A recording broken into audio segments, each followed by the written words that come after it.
ಸುತ್ತೂರು ಶಿವರಾತ್ರಿ ದೇಶಿಕೇಂದ್ರ ಸ್ವಾಮೀಜಿ ಜನ್ಮದಿನದ ಅಂಗವಾಗಿ ಸೋಷಿಯಲ್ ಟ್ರಸ್ಟ್ನಿಂದ ಚಾಮರಾಜನಗರ ಜಿಲ್ಲೆ ಯಳಂದೂರು ಬಳಿಯ ಯರಿಯೂರಿನಲ್ಲಿ ಗಿಡ ನೆಡುವ ಕಾರ್ಯಕ್ರಮಕ್ಕೆ ಶಾಸಕ ಎಆರ್ ಕೃಷ್ಣಮೂರ್ತಿ ಚಾಲನೆ ನೀಡಿದರು.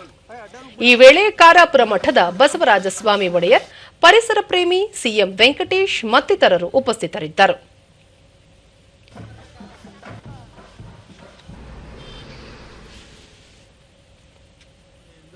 ಬಳಿಕ ಎಆರ್ ಕೃಷ್ಣಮೂರ್ತಿ, ನಗರೀಕರಣ ಮತ್ತು ಆಧುನೀಕರಣದ ಭರಾಟೆಯಲ್ಲಿ ಶುದ್ಧ ಗಾಳಿ, ನೆರಳು, ನೀರು ತುಂಬಾ ಬೆಲೆಯುಳ್ಳುವ ವಸ್ತುವಾಗಿದೆ. ಸಾವಿರಾರು ಗಿಡಗಳನ್ನು ನೆಟ್ಟು ಪೋಷಿಸುತ್ತಾ ಸದ್ದಿಲ್ಲದೆ ಪರಿಸರ ರಕ್ಷಣೆಯಲ್ಲಿ ತೊಡಗಿರುವ ಸ್ವಯಂ ಸೇವಾ ಸಂಸ್ಥೆಯ ಕಾರ್ಯ ಸ್ವಾಗತಾರ್ಹವಾದದ್ದು. ಇಂತಹ ಪರಿಸರ ಪ್ರೇಮಿಗಳನ್ನು ಪ್ರೋತ್ಸಾಹಿಸುವ ಮೂಲಕ ಪರಿಸರ ರಕ್ಷಣೆಗೆ ಎಲ್ಲರೂ ತಮ್ಮ ಬದ್ಧತೆ ಪ್ರದರ್ಶಿಸಬೇಕು ಎಂದರು. ಬಸವರಾಜಸ್ವಾಮಿ ಒಡೆಯರ್, ಪರಿಸರದಲ್ಲಿ ದಿನೇ ದಿನೇ ಇಂಗಾಲದ ಪರಿಣಾಮ ಹೆಚ್ಚುತ್ತಿದ್ದು ಆಮ್ಲಜನಕ ಪ್ರಮಾಣ ಕುಸಿಯುತ್ತಿದೆ.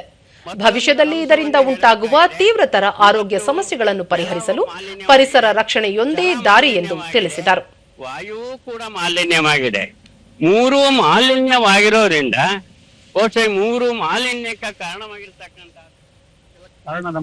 ಸ್ಥಳೀಯರಾದ ಡಾ ಶ್ರೀಕಂಠಮೂರ್ತಿ, ಯರಿಯೂರಿನಲ್ಲಿ 250 ಗಿಡಗಳನ್ನು ನೆಟ್ಟು ಗ್ರಾಮವನ್ನು ಹಸಿರುಮಯ ಮಾಡಲು ಮುಂದಾಗಿರುವ ಕ್ರಮ ಸ್ವಾಗತಾರ್ಹವಾದದ್ದು ಎಂದು ಮೆಚ್ಚುಗೆ ಸೂಚಿಸಿದರು. ಸಂಸಾರದ ಜೊತೆಗೂಡಿ ಇಡೀ ನಮ್ಮ ಚಾಮರಾಜ ಜಿಲ್ಲೆನ ಹಸಿರೀಕರಣ ಮಾಡಕ್ಕೆ ಅಂತ ಹೊರಟಿರೋದು ನಿಮ್ಮೆಲ್ಲರಿಗೂ ಸಂತೋಷದ ವಿಷಯ ಮತ್ತು ನಿಮ್ಮ ಮಕ್ಕಳಿಗೆಲ್ಲ ಆರೋಗ್ಯದಾಯ ಕೊಡುವಂತಹ ಒಂದು ಸಂತೋಷದ ಕಾರ್ಯಕ್ರಮ. ಟ್ರಸ್ಟ್ ಅಧ್ಯಕ್ಷ ಸಿಎಂ ವೆಂಕಟೇಶ್, ಸಮಾಜ ಸೇವಕರು, ಗಣ್ಯರು, ಹೋರಾಟಗಾರರ ಜನ್ಮದಿನದಂದು ಗಿಡಗಳನ್ನು ನೆಟ್ಟು ಬೆಳೆಸುವ ಮೂಲಕ ಟ್ರಸ್ಟ್ ಪರಿಸರ ರಕ್ಷಣೆಗೆ ತನ್ನದೇ ಆದ ಅಳಿಲು ಸೇವೆ ಸಲ್ಲಿಸುತ್ತಿದೆ ಎಂದು ಹೇಳಿದರು.